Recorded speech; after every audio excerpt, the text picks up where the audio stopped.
Hello students, this is Priya. In the last lecture we had already started with the second lesson, natural numbers and whole numbers. In that we had studied what are natural numbers, what are whole numbers.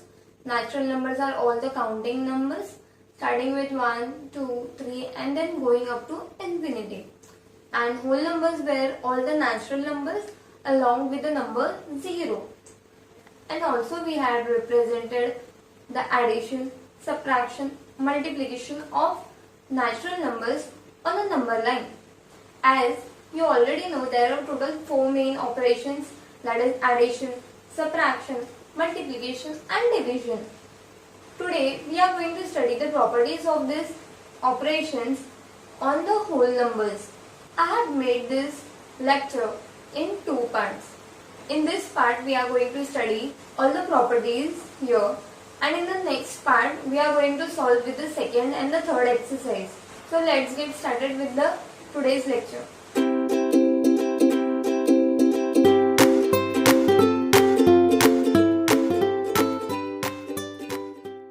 Addition of whole numbers.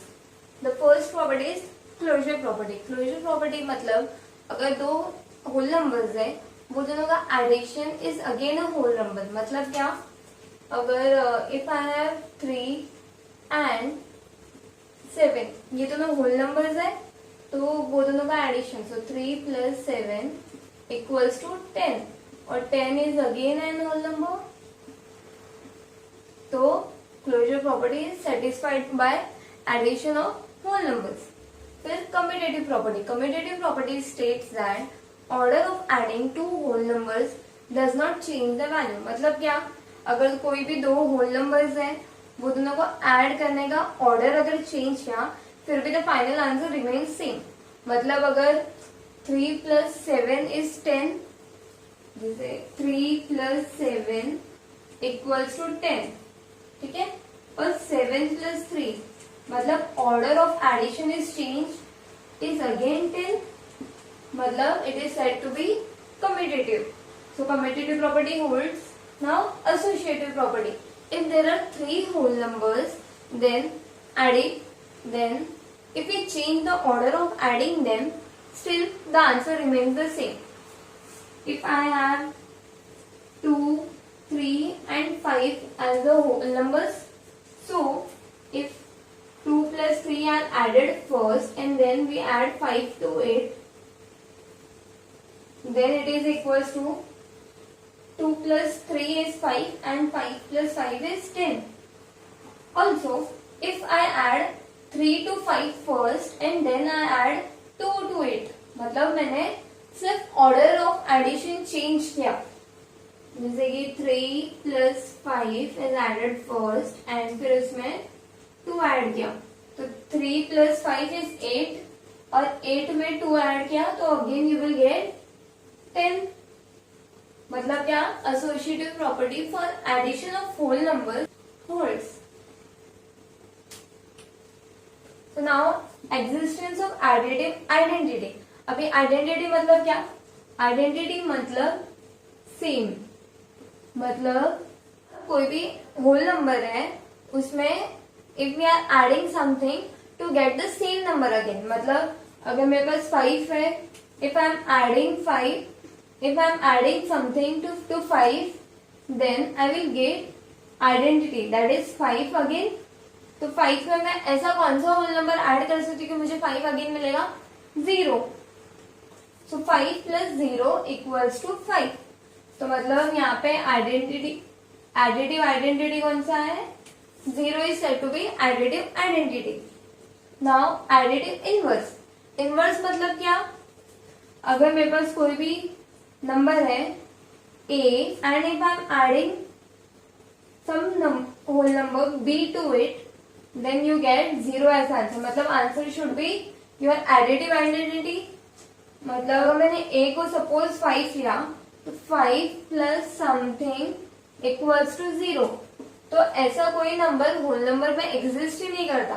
तो मतलब क्या? Additive inverse does not exist for addition of whole numbers. Okay, now we will study the properties of subtraction of a whole number. The first property is closure property. Closure closure property मतलब अभी additions में देखा था, if we subtract any two whole number the answer should be again a whole number, तभी it is said to be closed under subtraction. लेकिन for example if I have 6 minus 2, मतलब I have two whole number 6 है और 2 है, तो अगर greater number में से smaller number if I am subtracting तो आई एम गेटिंग 4, मतलब ये होल नंबर है. But if I am subtracting 2 from 6 तो आई विल गेट -4. तो -4 ऐसा कोई होल नंबर पॉसिबल ही नहीं है, तो whole number are said to be not close under subtraction. Okay, अभी commutative property, it means a minus b should be equals to b minus a, तब it is said to be commutative under subtraction. लेकिन ऐसा possible नहीं होता. Why? If I take the example of 3 and 4, okay, so ये LHS अगर consider किया a minus b, so a minus b, 3 minus 4 is -1 and b minus a equals to 4 minus 3 equals to 1. मतलब ये answer same नहीं आ रहा है, तो order of subtraction does not give you the same answer, तो commutative property does not hold. Now associative property, as commutative property does not hold, associative property also does not hold. That is a minus b which is then subtracted with c is not equals to when a is subtracted by the subtraction of b minus c. Okay, now property of zero. Property of zero मतलब कोई भी whole number है and if I am subtracting 0 to it तो you will get the same answer. मतलब क्या, अगर कोई भी होल नंबर है सपोज a, तो a में से अगर मैंने 0 को सब्ट्रैक्ट किया तो I am again getting the answer as 8. Okay, that is if I have 9, so 9 minus 0 is again 9. And for subtraction of whole numbers, the properties of identity and inverse are not there. Now, multiplication of whole numbers. The first one is closure property. मतलब multiplying any two whole numbers is again a whole number. अगर if I have 3 and 5 as the whole number, so multiplying them, तो answer क्या है, 3 multiplied by 5 is 8. So answer is again a whole number. So it is closure property. Now commutative property. अगर a multiplied by b है तो it is always equals to b multiplied by a. मतलब 2 multiplied by 3 is 6 और 3 multiplied by 2 is also 6. So commutative property holds. Similarly for associative property, multiplication of three numbers is same even if their orders are reversed. So a when multiplied by b multiplied by c is equals to a when multiplied by b first and then their product is multiplied by c. If I consider for LHS, if I have the three numbers as 2, 3 and 4, so 2 multiplied by 3 multiplied by 4, मतलब क्या, यहाँ पे पहले bracket solve करते हैं, तो 3 multiplied by 4 is 12 and 12 multiplied by 2 is 24.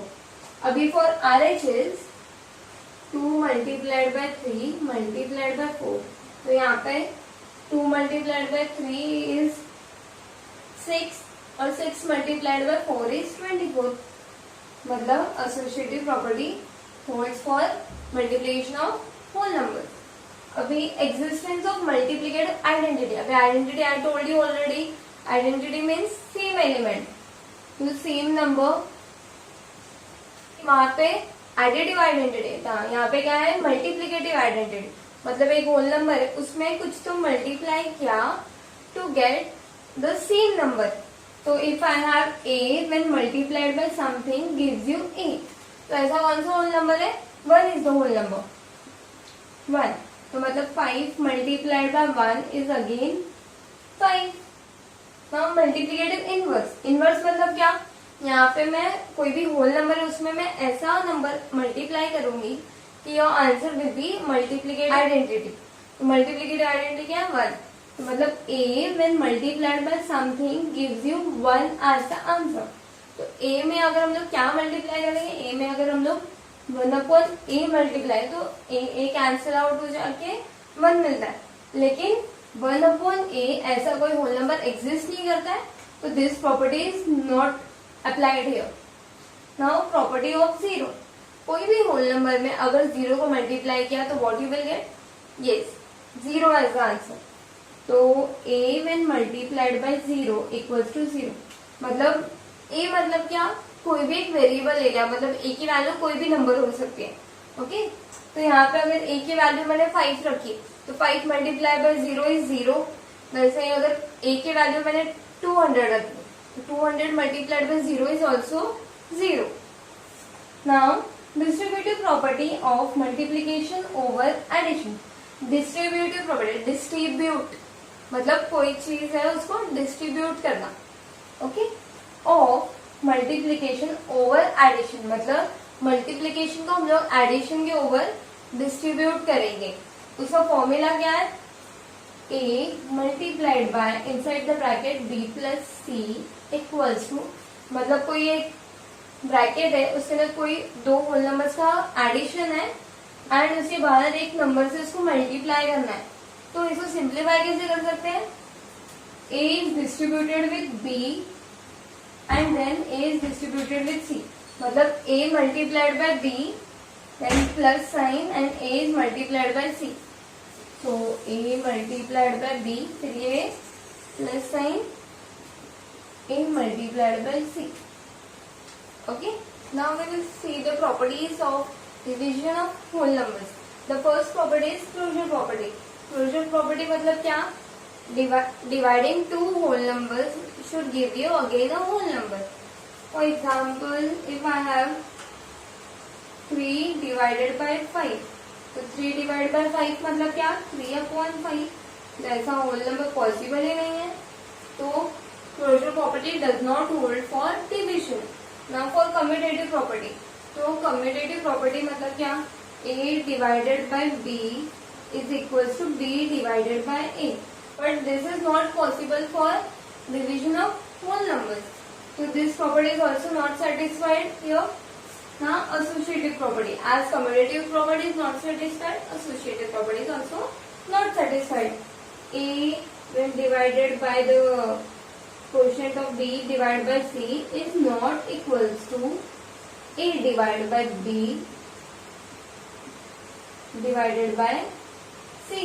तो मतलब commutative property और associative property both does not hold for division of whole numbers. Now there are few properties which you have already studied and these properties do not have any specific name. The first property is a divided by 1. तो a मतलब कोई भी whole number when divided by 1 is again that whole number, तो यह answer will be a, मतलब 5 when divided by 1 is again 5 only. The second is a divided by a, मतलब एक whole number it is again divided by the same number, मतलब 5 divided by 5, yes 1, तो यहाँ पे answer will be 1। Now the last one is 0 when divided by a, तो कोई भी whole number से अगर हम लोग 0 को डिवाइड करेंगे तो we will get 0 as the answer। मतलब now the next topic is division algorithm। ये हम लोग ने ऑलरेडी बहुत बार पढ़ चुके हैं, just we will revise this again। Division property क्या स्टेट करता है कि dividend equals to quotient multiplied by divisor plus remainder. मतलब क्या कि अगर कोई भी नंबर्स को हम लोग डिवाइड कर रहे हैं, for example if I have 10 when divided by 3, okay, तो मतलब इसको कैसे डिवाइड करते हैं, ये फॉर्म में 10 उसको 3 से डिवाइड किया, तो this is said to be your dividend, ये होता है डिवाइजर,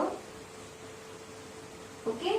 तो डिवाइड कैसे करेंगे, 3 3 इज 9, 3 3 इज 9 माइनस 1, तो यहाँ पे ये जो ऊपर आ रहा है दैट इज योर क्वोशिएंट और 1 इज रिमाइंडर। तो ये एल्गोरिथम क्या स्टेट करता है कि when quotient is multiplied by divisor and then added with remainder, you will get dividend as the answer.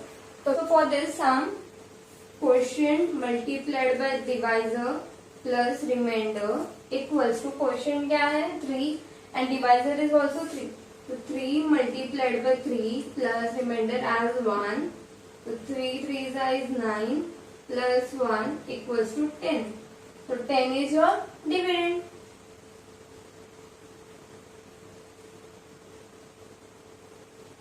Thus, we have verified the division algorithm. Now, with this, we finish with this lecture. In the next part of this video, we will be solving the sums from the exercise 2.2 and 2.3.